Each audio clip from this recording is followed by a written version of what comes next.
বাংলাদেশে এসে মার্কিন বিশেষ দূতের সঙ্গে ভারতের রাষ্ট্রদূতের বৈঠক অপ্রত্যাশিত বলে মন্তব্য করেছেন জামায়াত ইসলামীর আমির ডাক্তার শফিকুর রহমান। শনিবার দুপুরে সিলেটের দৈনিক জালালাবাদের 34তম প্রতিষ্ঠাবার্ষিকীতে প্রধান অতিথির বক্তৃতা শেষে সাংবাদিকদের প্রশ্নের জবাবে তিনি মন্তব্য করেন। জামায়াতের আমির বলেন, বাংলাদেশ ও যুক্তরাষ্ট্রের দ্বিপাক্ষিক বিষয় আলোচনা দেশের সরকার ও বিরোধী দলের সাথে হওয়া উচিত, অন্য কোনো দেশের সাথে আলোচনা কাম্য নয়। নির্বাচন কমিশনে দলীয় লোক বসানো হয়েছে উল্লেখ করে তিনি বলেন, স্থানীয় সরকার নির্বাচনের আগে সরকারের কিছু প্রক্রিয়া নিয়ে বিরোধী দল উদ্বিগ্ন। এদিকে গণভোটের রায় বাস্তবায়ন না হলে এর পরিণতি ভয়াবহ হবে বলেও হুঁশিয়ারি দেন ডাক্তার শফিকুর রহমান।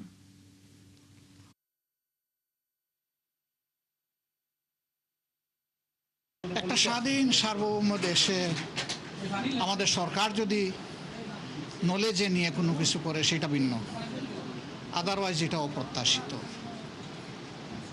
তারা তো ইন্ডিয়া বসে কথা বলতেই পারেন, তিনি তো ইন্ডিয়ার রাষ্ট্রদূত।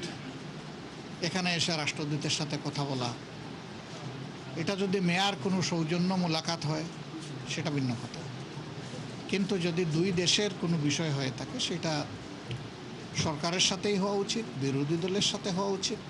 পার্টিকুলার কোনো দেশের কোনো কূটনীতিবিদের সাথে এটা আমাদের কাম্য না। কুমিল্লাকে মাছ রপ্তানির অন্যতম কেন্দ্র হিসেবে গড়ে তুলতে সরকারের উদ্যোগের কথা জানিয়েছেন কৃষি, মৎস্য, প্রাণী সম্পদ মন্ত্রী আমিনুর রশিদ ইয়াসিন। শনিবার কুমিল্লা সার্কিট হাউসে কৃষি ও মৎস্য প্রাণী সম্পদ মন্ত্রণালয়ের আওতাধীন বিভিন্ন দপ্তরের কর্মকর্তাদের সঙ্গে মতবিনিময় সভা শেষে সাংবাদিকদের এসব কথা বলেন মন্ত্রী। কুমিল্লা স্থলবন্দর দিয়ে মাছ রপ্তানির বিষয়ে বাণিজ্য মন্ত্রীর সঙ্গে আলোচনা করা হবে বলেও জানান তিনি। মন্ত্রী বলেন, দেশের দ্বিতীয় সর্বোচ্চ মৎস্য উৎপাদনকারী জেলা কুমিল্লার সম্ভাবনাকে কাজে লাগিয়ে মাছ রপ্তানির নতুন সুযোগ তৈরি করা হবে। পাশাপাশি কুমিল্লা একটি স্থায়ী মাছের বাজার বা ল্যান্ডিং স্টেশন নির্মাণ এবং সরকারি ব্যবস্থাপনায় মাছের রেণু সরবরাহের বিষয়ও বিবেচনায় রয়েছে।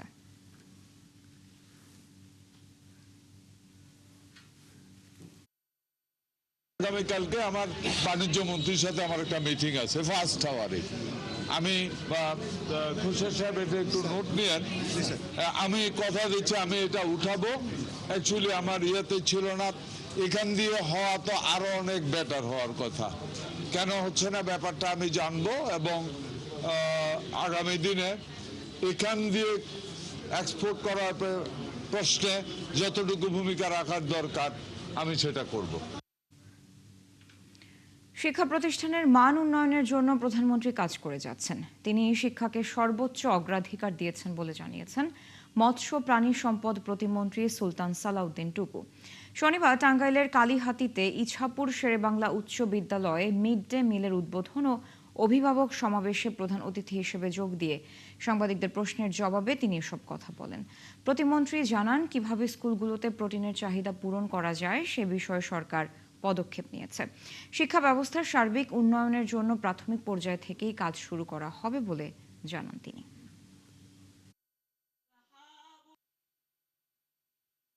মাননীয় প্রধানমন্ত্রী কিন্তু নারী শিক্ষা উন্নয়নের জন্য মাস্টার্স লেভেলেও কিভাবে নারীদেরকে অবৈতনিক শিক্ষা ব্যবস্থা চালু করা যায়, বিভিন্নভাবে বৃত্তি সিস্টেমও কিন্তু আমরা চালু করেছি।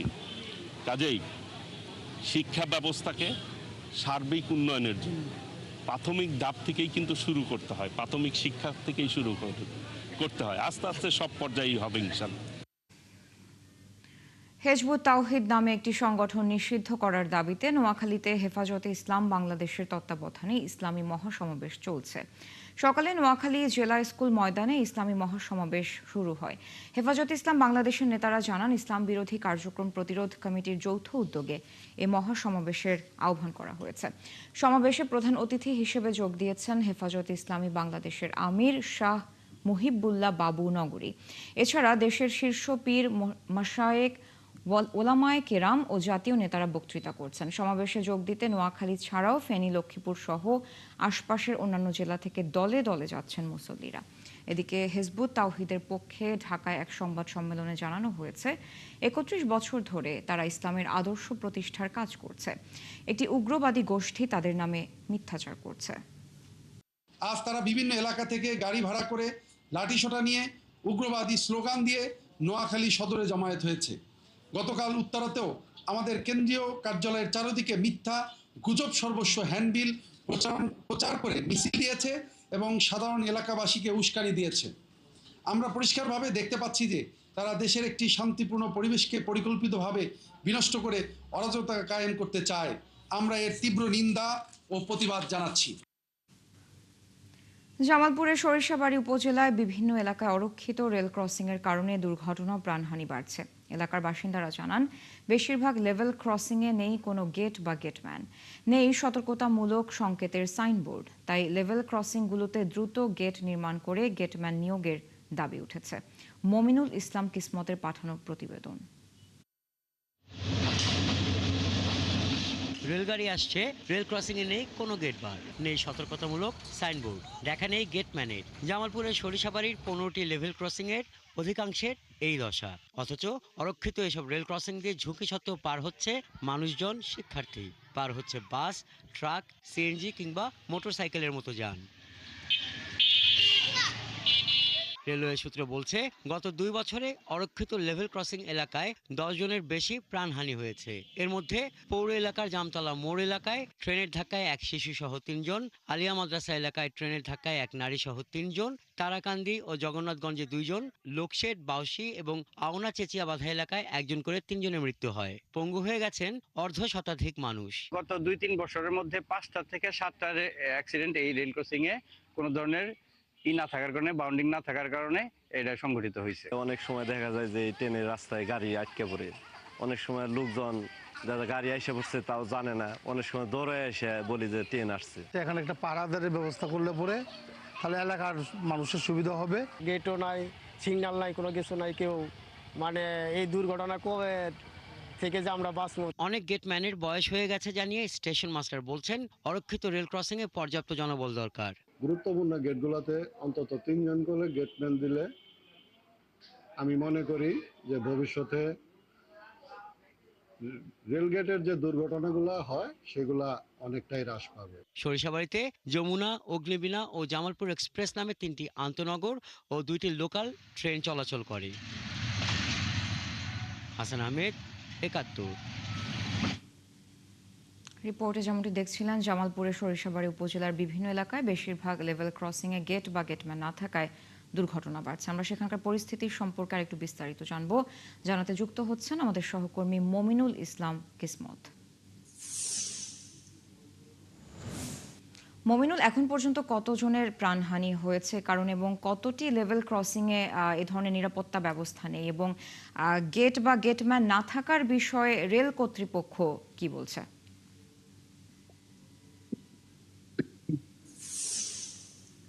সারা, আপনি যেমনটা বলছিলেন, সরিষাবাড়িতে যমুনা, অগ্নিবীণা, জামালপুর এক্সপ্রেস সহ 3টি আন্তনগর ট্রেন এবং 2টি লোকাল ট্রেনের যাত্রা বিরতি রয়েছে।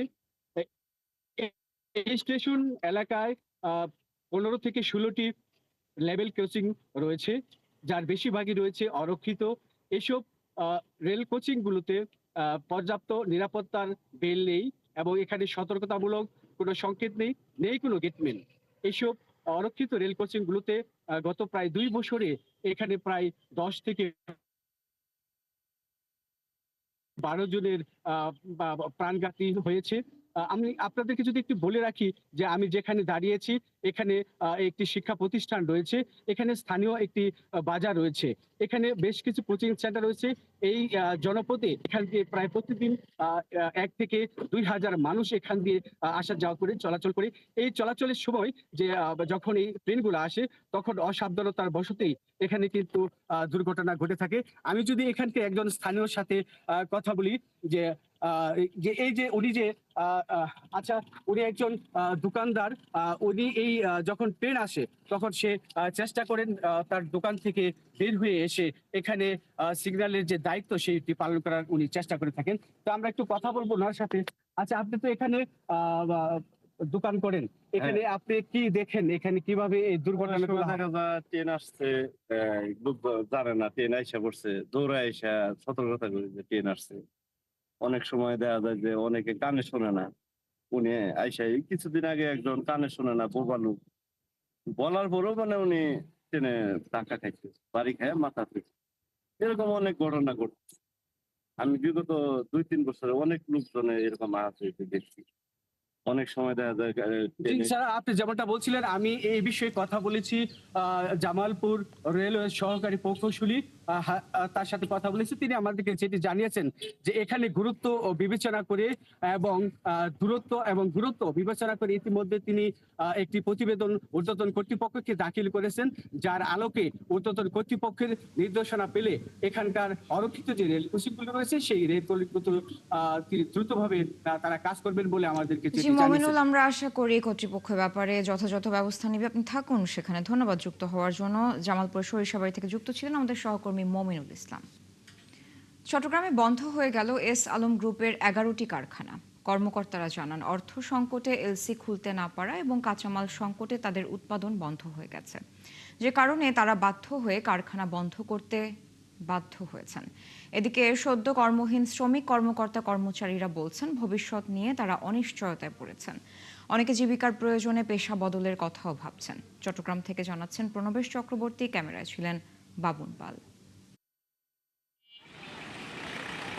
চট্টগ্রামের কর্ণফুলীতে এস আলম গ্রুপের 11টি কারখানার মূল ফটক শনিবার থেকে বন্ধ।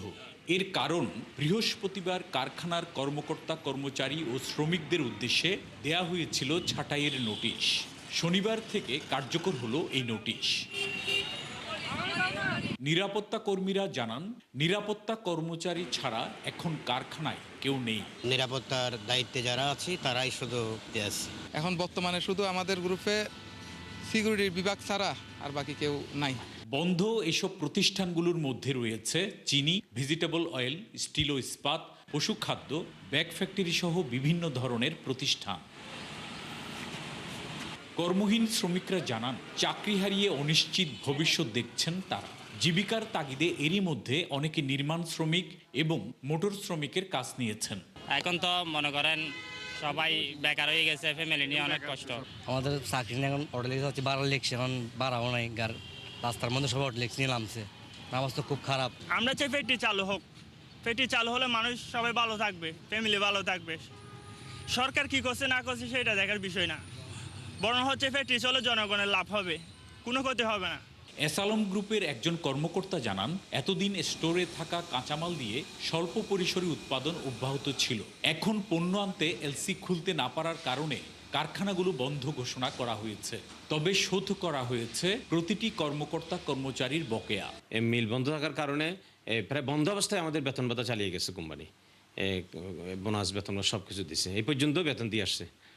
কালকে গত 29 তারিখ হঠাৎ করে প্রায় সব ফ্যাক্টরি ঘোষণা দিয়ে বন্ধ করে দিয়েছে। তিনি আরও জানান, তাদের 11টি কারখানা বন্ধ হলেও বাঁশখালীর এসএস পাওয়ার প্ল্যান্ট কয়লা বিদ্যুৎ কেন্দ্রের উৎপাদন চালু থাকবে। প্রণবেশ চক্রবর্তী, 71, চট্টগ্রাম। স্কুলে ফোন আনা নিষেধ শিক্ষার্থীদের, আর ক্লাসে ফোন ব্যবহার করতে পারবেন না শিক্ষকরা। পড়াশোনায় মনোযোগ বাড়াতে আর শ্রেণীকক্ষে শৃঙ্খলা ফেরাতে এমনই উদ্যোগ ঢাকার অদূরে সিরাজদি খান উপজেলা প্রশাসনের। আপাতত 29টি মাধ্যমিক স্কুল ও 10টি মাদ্রাসায় চালু হয়েছে এমন কর্মসূচি। মাধ্যমিক ও উচ্চশিক্ষা অধিদপ্তরের মহাপরিচালক বলছেন, এতে সুফল মিললে অন্যান্য স্কুলে এটি বাস্তবায়ন করা যেতে পারে। Julia Tanha report. একসময় টিফিনের ঘন্টা বাজলেই মাঠে ছুটে যেত শিশুরা। এখন অনেকের চোখ থাকে মোবাইলের পর্দায়। ক্লাসের ফাঁকে এমনকি পাঠদান চলাকালেও লুকিয়ে ফোন ব্যবহারের অভিযোগ নতুন নয়। এই বাস্তবতায় ভিন্ন উদ্যোগ নিয়েছে মুন্সিগঞ্জের সিরাজদি খান উপজেলা প্রশাসন। এখানে বেশ কয়েকটি মাধ্যমিক বিদ্যালয় ও মাদ্রাসায় শিক্ষার্থীদের মোবাইল ফোন ব্যবহার নিষিদ্ধ করা হয়েছে। একই সঙ্গে ক্লাস চলাকালে শিক্ষকদেরও মোবাইল ব্যবহার থেকে বিরত থাকার কড়া নির্দেশনা দেওয়া হয়েছে। প্রথম একটু অস্বস্তি থাকলেও বিষয়টির সাথে এখন মানিয়ে নিয়েছেন শিক্ষক ও শিক্ষার্থীরা। এখন প্রত্যেকটা ক্লাসে সিসিটিভি থাকাতে এটা ব্যবহার করতে পারে না। পানিশমেন্ট হয় সেটা বড় ধরনের হওয়াই উচিত। পুরো বাংলাদেশে চালু হয় যে ছাত্ররা তো পারবেই না, শিক্ষকরা শ্রেণীকক্ষে মোবাইল চালাতে পারবে না। এখন হবে কি টিচার ফোন সাইলেন্ট থাকবে বা তার ফোন নিয়ে আসবে না, তো আমাদের হবে কি আমাদের পুরো ক্লাসটা কনসেন্ট্রেট থাকবে। অনেক কিছু আমরা বুঝি না, শিক্ষকদের মাধ্যমে বুঝি না, তখন আমরা ফোনে অনেক কিছু ভাবে শিখতে পারি, কিন্তু স্কুলে এটা ইতিবাচক না। আর অভিভাবকরা এই বিষয়টিকে দেখছেন কিভাবে? কথা হলো কয়েকজনের সাথে। বিরাট উপকার হয়েছে, ছাত্ররা মোবাইল দেখতে পারবো না, মাস্টাররা মোবাইল দেখতে পারবো না। ক্লাসের মধ্যে যদি স্যারে ফোন আসা পরে পোলাপানের খেয়াল দেন নষ্ট হয়ে যায়। ফ্যামিলি থেকে কিভাবে তাদের টেক কেয়ার করতে সেটা হচ্ছে বড় ব্যাপার। তবে ক্লাসে দেখা গেছে পরিবেশটা ভালো থাকবে। যার হাত ধরে এমন উদ্যোগ তিনি বলছিলেন ঠিক কি হাঁটলো প্রশাসন। ওভারঅল আর কি আমাদের রেজাল্টের একটা ডিটেরিওরেশন দেখা যাচ্ছে। তো আমরা চিন্তা করলাম কি আসলে এটার কারণটা কি। যখন আমরা মাধ্যমিক পর্যায়ের সকল প্রধান শিক্ষকদের নিয়ে বসছি তখন এখানে আসলে অনেকগুলো বিষয় উঠে এসছে। তার মধ্যে একটা বিষয় ছিল যে শিক্ষকরা পূর্ব প্রস্তুতি নিয়ে ক্লাসে যায় না এবং ক্লাসে বসে হচ্ছে মোবাইল ইউজ করে। এমনকি এই সিদ্ধান্ত ঠিকমতো পালন করা হচ্ছে কিনা সেটিও তদারকির ব্যবস্থা নেওয়া হয়েছে। এবং আমরা আমাদের মাধ্যমিক শিক্ষা অফিসার যিনি আছেন তাকে মনিটরিংয়ের দায়িত্ব দিয়েছেন। উনি নিয়মিতভাবে এটা মনিটরিং করবেন এবং আমি নিজেও মাঝে মধ্যে স্কুলে যাব। সিরাজদি খানের শিক্ষা প্রতিষ্ঠানগুলোতে মোবাইল ফোন ব্যবহারের নিষেধাজ্ঞা নিয়ে মুঠোফোনে কথা হয় মাধ্যমিক ও উচ্চ শিক্ষা অধিদপ্তরের মহাপরিচালকের সাথে। তিনি বলছিলেন স্থানীয় পর্যায়ের এমন উদ্যোগ থেকে শিক্ষা নিতে চান তারা। দেখতে হবে, ফলে ওনার ক্লাসের ইফেক্টিভিটি বেড়েছে কিনা, কোয়ালিটি এডুকেশন নিশ্চিত হয়েছে কিনা, এটা যদি একটা বেস্ট প্র্যাকটিস হিসেবে পরিগণিত হয় তখন না হয় এটা নিয়ে আমরা আলোচনা করবো বা সিদ্ধান্ত নিতে পারি। তবে শ্রেণীকক্ষে মোবাইল ফোন বা বিভিন্ন ডিভাইসের ব্যবহারের ফলে পড়াশোনা ও শৃঙ্খলায় ঠিক কী রকম প্রভাব পড়ে সে বিষয়ে বড় কোনো গবেষণার খবর পাওয়া যায়নি। জুলিয়া তানহা, ৭১, সিরাজদি খান, মুন্সিগঞ্জ।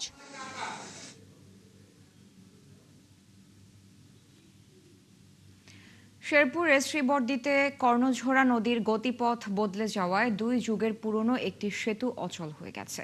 সেতুর বেশিরভাগ অংশ এখন ব্যবহার অযোগ্য। এরই মধ্যে আবার ভাঙনের মুখে পড়েছে সেতুর সংযোগ সড়ক। পানি উন্নয়ন বোর্ড বলছে দ্রুত নদী খনন শুরু হবে। তারিকুল ইসলামের তথ্য, ছবিতে বিস্তারিত।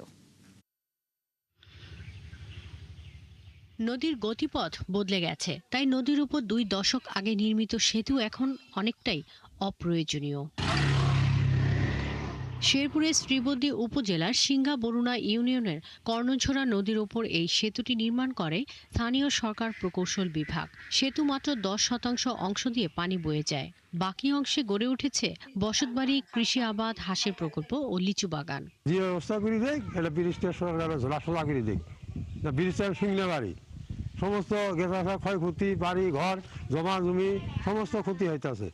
এই সমস্যায় আঙ্গরে এই নদীটা আমার বাড়ি ঘর থাকবে, এই 2 সাইডে বাড়ি গুললে আমরা থাইরি পাইতেছি বন্যা এলে। ব্রিজটা যখন যাইতো কাজে নাগে আগে জিবা আছিল সরকারের গঠন চাই ওই সোজা করে দেয়। পলিতে প্রায় বন্ধ সেতুর প্রবেশ মুখ।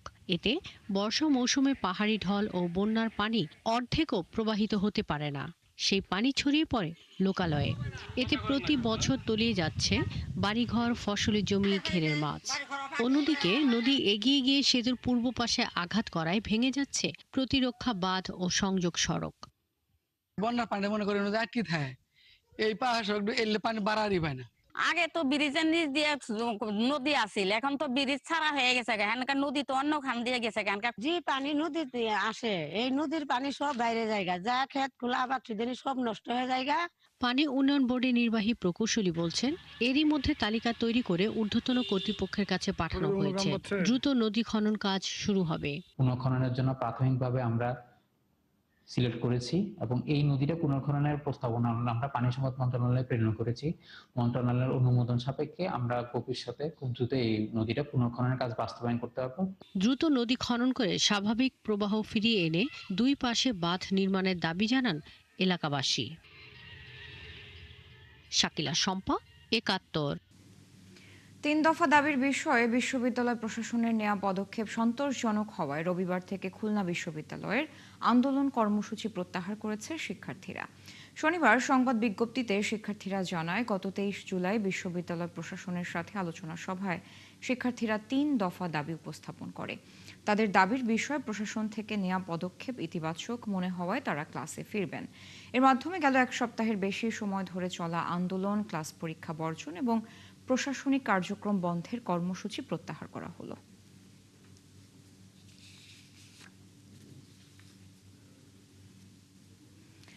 নারায়ণগঞ্জের রূপগঞ্জে নগরপাড়া ব্রাইট শিশু কানন হাই স্কুলে লুটপাটের প্রতিবাদ ও এ ঘটনায় জড়িতদের দ্রুত গ্রেফতারের দাবিতে মানববন্ধন হয়েছে। শনিবার সকালে নগরপাড়া চনপাড়া সড়কে নগরপাড়া বাজারে মানববন্ধন কর্মসূচি পালন করে স্কুলের শিক্ষার্থী ও এলাকাবাসী। এতে বক্তারা বলেন, শুক্রবার রাতে দুষ্কৃতীরা নগরপাড়া ব্রাইট শিশু কানন হাই স্কুলের গেট ভেঙে ভিতরে প্রবেশ করে স্কুলের অফিস ও ক্লাস কক্ষে প্রবেশ করে বিভিন্ন আসবাবপত্র ভাঙচুর করে। এ ঘটনায় জড়িত সন্দেহে শনিবার সকালে সজীব নামে এক ব্যক্তিকে স্থানীয়রা আটক করে পুলিশের কাছে সোপর্দ করে।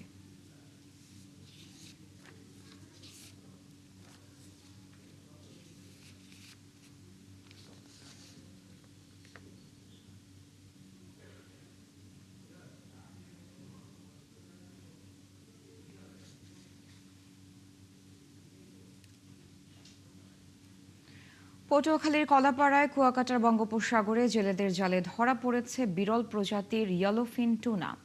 28 কেজি 900 গ্রাম ওজনের মাছটি শুক্রবার কলাপাড়ার মৎস্য বন্দর মহিপুরে প্রকাশ্যে নিলামে 1400 টাকা কেজি দরে বিক্রি হয়েছে।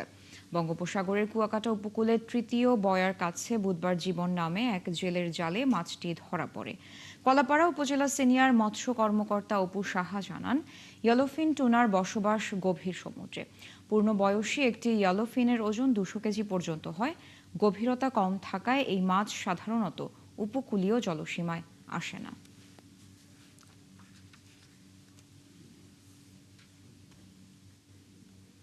চলছে দেশযোগ। সরাসরি সংবাদ অনুষ্ঠান দেখতে চোখ রাখুন ৭১ ফেসবুক পেজ এবং সাবস্ক্রাইব করুন ৭১ ইউটিউব চ্যানেল। থাকুন ৭১ সাথে।